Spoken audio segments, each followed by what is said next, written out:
वज़ीर-ए-आज़म शहबाज शरीफ आज अरब Islamic summit में शिरकत करेंगे। सऊदी दारुल हुकूमत रियाज पहुँचने पर डिप्टी गवर्नर रियाज और दीगर आला सऊदी हुक्काम ने इस्तकबाल किया।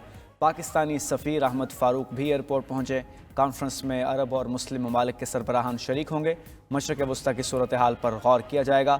फ़लस्तीन में इसराइली जारहियत और ख़ित्ते में अमन व इस्तेहकाम के लिए इक़दामात पर भी बातचीत होगी।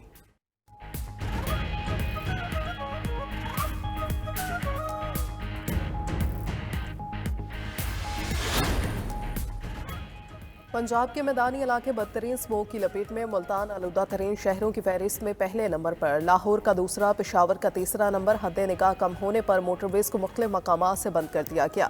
M2 लाहौर से भेरा, M3 लाहौर से दरखाना तक बंद, M4 पर पिंडी भटिया से अब्दुल हकीम तक गाड़ियों का दाखिला ममनू। मोटरवे M5 पर मुल्तान से सक्कर तक नो एंट्री। लाहौर से आलकोट मोटरवे भी बंद कर दी गई।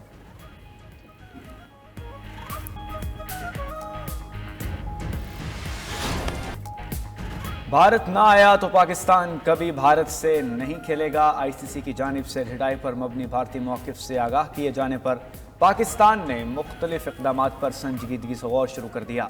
पाकिस्तान का ओलंपिक समेत खेलों के हर फोरम पर भारत को चैलेंज करने का फैसला। पाकिस्तान की जानिब से भारत के ओलंपिक्स बट की भी मुखालफत की जाएगी।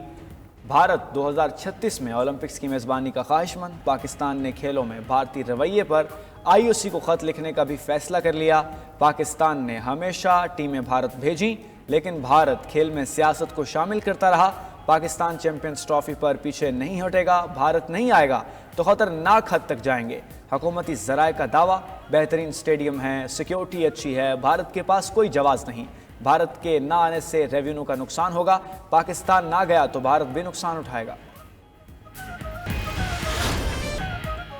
22 साल बाद कौमी टीम की ऑस्ट्रेलिया को घर में घुसकर शिकस्त। वनडे सीरीज के आखिरी मैच में कौमी बॉलिंग अटैक ने कैंगरूज को दिन में तारे दिखा दिए। पूरी ऑस्ट्रेलवी टीम 140 रन पर ढेर हो गए। नौजवान खिलाड़ियों पर मुश्तमिल ऑस्ट्रेलवी टीम पाकिस्तान के तजुर्बाकार अटैक का खुलकर सामना न कर सकी। 6 खिलाड़ी डबल फिगर भी न देख पाए। सेन एबट 30 और मैथ्यू शॉर्ट 22 रन बनाकर नुमाया रहे। नसीम शाह और शाहीन अफरीदी की 3-3 विकेटें।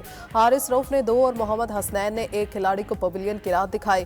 कूपर कैनोली हाथ पर गेंद लगने से इंजर्ड। 141 रन का हदफ शाहीनों ने 27वें ओवर में बआसानी 2 विकेटों पर हासिल कर लिया। ओपनर्स अब्दुल्ला शफीक और साइम अयूब की 84 रन की पार्टनरशिप। साइम 42 और अब्दुल्ला 37 रन बनाकर आउट हुए। बाकी हदफ रिजवान और बाबर आजम ने पूरा कर लिया। फतह पर महज तस्दीक शब्द की।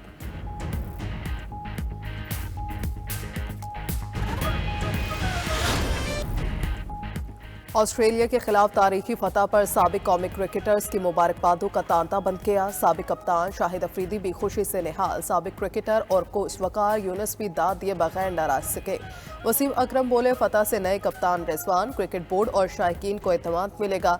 मोहम्मद हफीज ने फास्ट बॉलर्स को फतह की बुनियाद करार दिया। कामरान अकमल की भी तारीख रकम करने पर मुबारकबाद। कहा, कोई नहीं कहेगा कि पाकिस्तान ऑस्ट्रेलिया में सीरीज नहीं जीत सकता।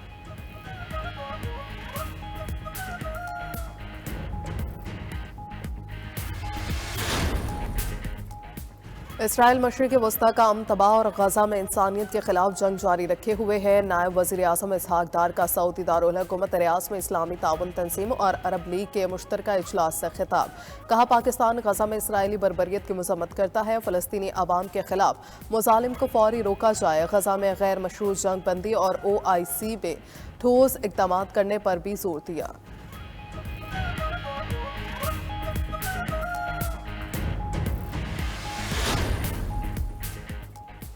सऊदी वली अहद शहजादा मोहम्मद बिन सलमान और ईरानी सदर मसूद पेज़ेश्कियान में टेलीफोनिक रब्ता। ईरानी सदर ने फ़लस्तीन और लेबनान पर इसराइली जारहियत के खिलाफ अरब समिट को सराहा। कॉन्फ्रेंस की कामयाबी के लिए नेक ख्वाहिशात का इजहार। दोनों रहनुमाओं ने दो तरफ़ा ताल्लुकात और बाहमी अमूर पर भी तबादला ख्याल किया।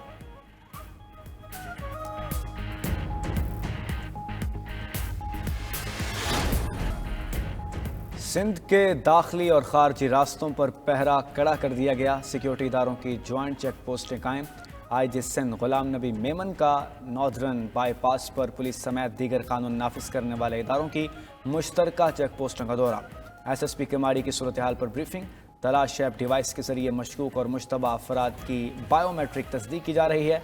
IG सिंध का एहलकारों को मुस्तैद रहने का हुक्म।